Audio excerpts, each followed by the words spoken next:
പുണ്യാത്മാക്കളെ, വിചാരധാരയിലേക്ക് ഏവർക്കും സ്വാഗതം. വീഡിയോ കാണുന്നവർ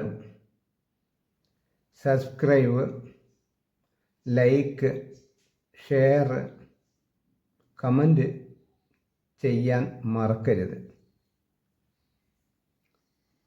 ഇന്നത്തെ വിഷയം ബ്രഹ്മചര്യാശ്രമം എന്നതാണ്. നോക്കാം. ആശ്രമധർമ്മങ്ങളിൽ ആദ്യ ആശ്രമമാണ് ബ്രഹ്മചര്യ ആശ്രമം. ഇപ്പോൾ ബ്രഹ്മചര്യമോ ആശ്രമധർമ്മങ്ങളോ ഒന്നുമില്ല. എന്നാലും ഇങ്ങനെയൊക്കെ ആയിരുന്നു ഭാരതീയ സംസ്കാരവും ജീവിത നിലവാരങ്ങളും എന്ന് ജനങ്ങൾ അറിഞ്ഞിരിക്കുന്നത് നല്ലതാണ്. ഭാരതം സനാതന ധർമ്മത്തിൻ്റെ ഈറ്റില്ലമാണ്. ഭാരതീയ സംസ്കാരം പോലൊരു നല്ല സംസ്കാരം ഭാരതത്തിലല്ലാതെ വേറെ ഒരു രാജ്യത്തും കാണുവാൻ സാധ്യമല്ല. പക്ഷേ ഭാരതീയർ പാശ്ചാത്യ സംസ്കാരത്തിലാണ് ഇപ്പോൾ ജീവിക്കുന്നത്. സത്യമോ ധർമ്മമോ ദാനമോ യജ്ഞങ്ങളോ ഒന്നുമില്ല. നിലവിൽ ഉള്ളതൊക്കെ പണസമ്പാദനത്തിനായി ഉള്ളതാണ്. ജാതിയും മതവും ധർമ്മ വ്യവസ്ഥിതിയല്ല. ഗുണാടിസ്ഥാനത്തിലുള്ള വർണ്ണ വ്യവസ്ഥയാണ് ഇവിടെ ഉണ്ടായിരുന്നത്. ബ്രാഹ്മണ, ക്ഷത്രിയ, വൈശ്യ, ശൂദ്രൻ എന്നതാണ് വർണ്ണം. മാനവരെല്ലാവരും വസുദൈവ കുടുംബകം എന്ന പോലെയാണ്. വർണ്ണാടിസ്ഥാനത്തിൽ ജീവിക്കുന്ന ക്രമമാണ് ആശ്രമധർമ്മം. ബ്രഹ്മചര്യ ആശ്രമം, ഗാർഹസ്ഥ്യാശ്രമം, വാനപ്രസ്ഥം, സന്യാസം, ഇങ്ങനെയാണ് ആശ്രമക്രമം. കലിയുഗത്തിൽ മനുഷ്യായുസ്സ് ശാസ്ത്രകണക്ക് പ്രകാരം 100 വർഷം എന്നാണ് പറയുന്നത്. എന്നാൽ ബ്രഹ്മാവ്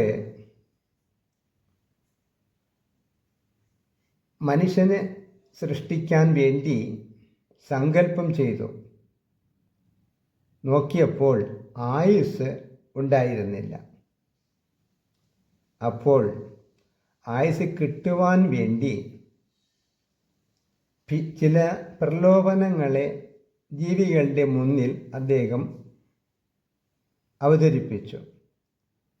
അതിൽ ആകൃഷ്ടരായ 4 ജീവികൾ 30 വർഷം വീതം ആയുസ് ദാനം കൊടുത്തു. അതാണ് മനുഷ്യന് 120 വയസ്സെന്ന് പറയപ്പെടുന്നത്. ആ വിഷയങ്ങളെപ്പറ്റി പിന്നൊരു വീഡിയോയിൽ പറയാം. ആ കണക്കിൻ പ്രകാരം മനുഷ്യന് 120 വയസ്സ്.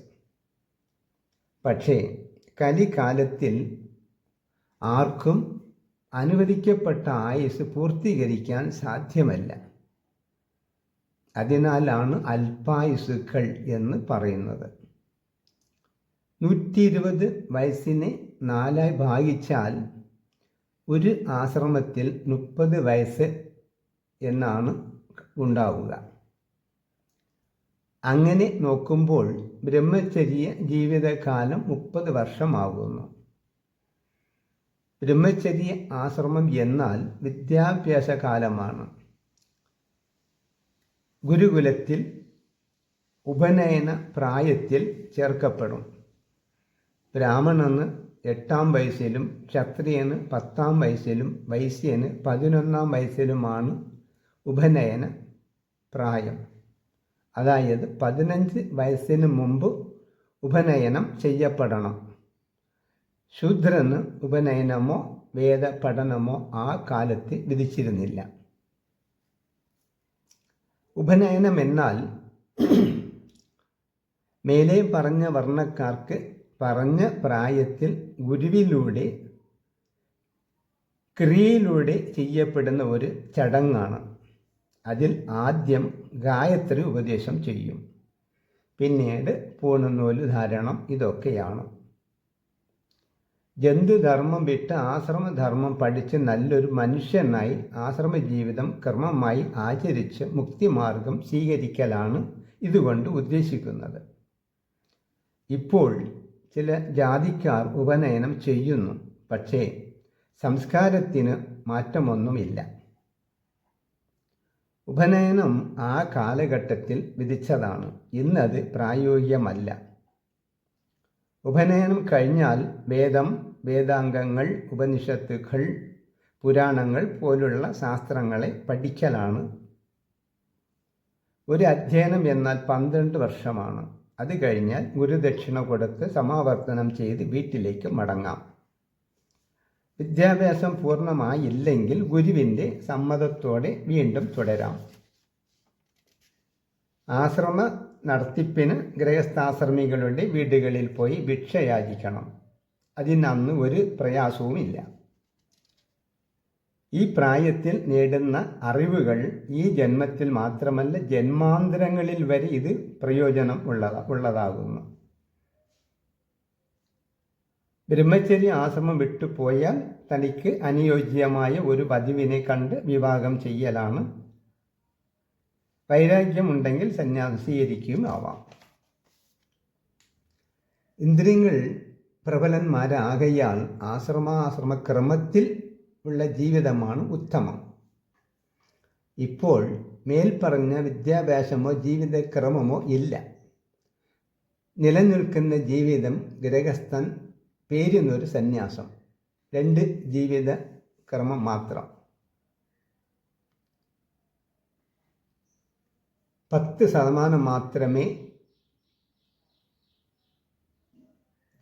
ധർമ്മ ജീവിതമുള്ളൂ. പുരുഷാർത്ഥം നേടലാണ് മനുഷ്യജന്മം കൊണ്ടുള്ള ധർമാചരണം.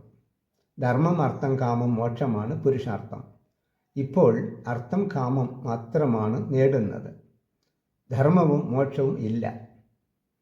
ഇപ്പോൾ ഹിന്ദു എന്ന് പറയുന്നവർ ധർമാനുഷ്ഠാനം കൊണ്ടല്ല, പേരുകൊണ്ടും ചിലർ കുറി തൊടുന്നത് കൊണ്ടുമാണ്. ഇപ്പോൾ നാം അഭ്യസിക്കുന്ന സ്കൂൾ പഠനങ്ങൾ പാശ്ചാത്യരുടേതാണ്. ജീവിതക്രമങ്ങളും അത് തന്നെ. അതുകൊണ്ടാണ് ജീവിതത്തിൽ നേടേണ്ടത് പണം മാത്രമാണ്, അനുഭവിക്കേണ്ടത് മങ്കയുടെ സുഖവും മദ്യത്തിൻ്റെ സുഖവും. അതിനുവേണ്ടി എന്ത് നീച പ്രവൃത്തിയുമാവാം എന്നതാണ്. ജോലി നേടണം, പണം സമ്പാദിക്കണം, കോടീശ്വരനാകണം എന്നതാണ് ഇന്നത്തെ ജീവിത ഉദ്ദേശം. മുമ്പൊക്കെ വർഷത്തിൽ 1-2 ദിവസമാണ് മാംസം കഴിക്കുന്നത്. ഇപ്പോൾ വർഷത്തിൽ 1-2 ദിവസമാണ് പച്ചക്കറികൾ ഉപയോഗിക്കുന്നത്. ആയതിനാൽ ആരിലും ശാന്ത സ്വഭാവം കാണുന്നില്ല. മൃഗീയ ബുദ്ധിയാണ് പ്രവർത്തിക്കുന്നത്. കുത്തും കൊലയും അടിയും ചതിയും വഞ്ചനയും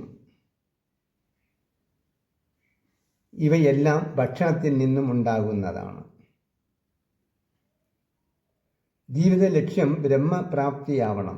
അതിനുവേണ്ട ജീവിതക്രമമാണ് ബ്രഹ്മചര്യം. ബുദ്ധിശക്തി, ഓർമ്മശക്തി, ആത്മശക്തി, ശാരീരിക ശക്തി എല്ലാം ശക്തമാവണം എങ്കിൽ വീര്യധാരണം നിർബന്ധമാണ്. ബ്രഹ്മചര്യ ആശ്രമത്തിൽ അത് വളരെ പ്രധാനമാണ്. ആശ്രമം എന്നാൽ തന്നെ നയിക്കുന്ന ശക്തി ഏതാണോ അതിനെ അറിയാനാവണം. ആ ശ്രമമാണ് ആശ്രമം. ബ്രഹ്മചാരികൾ അന്യ പെൺകുട്ടികളെ കാണാൻ പാടില്ല. അതിനൊരു കഥ പറയാം.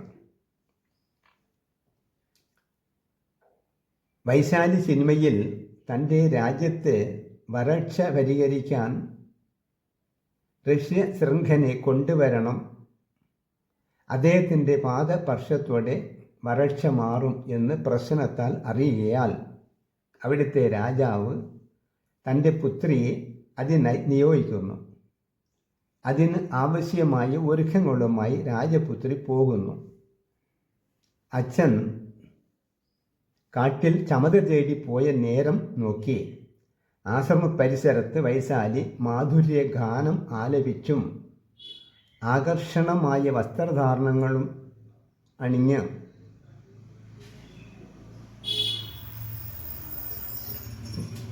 സംഗീതം ആലപിച്ചു കൊണ്ടുവരുന്നു.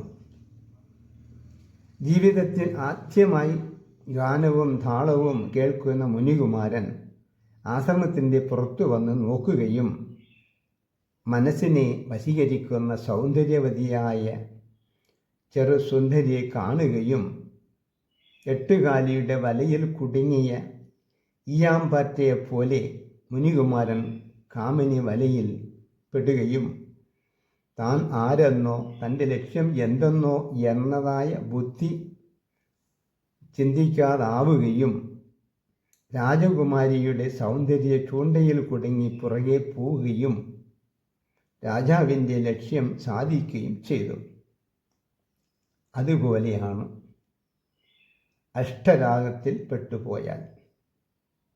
പെൺമേനി നെയ്മയം, ആൺമനം അവൾനയം, ലോകമുള്ള കാലം വരെ ആ കഥ തുടർന്നു വരും എന്നാണ് ആപ്തവാക്യം. ഹരി ഓം.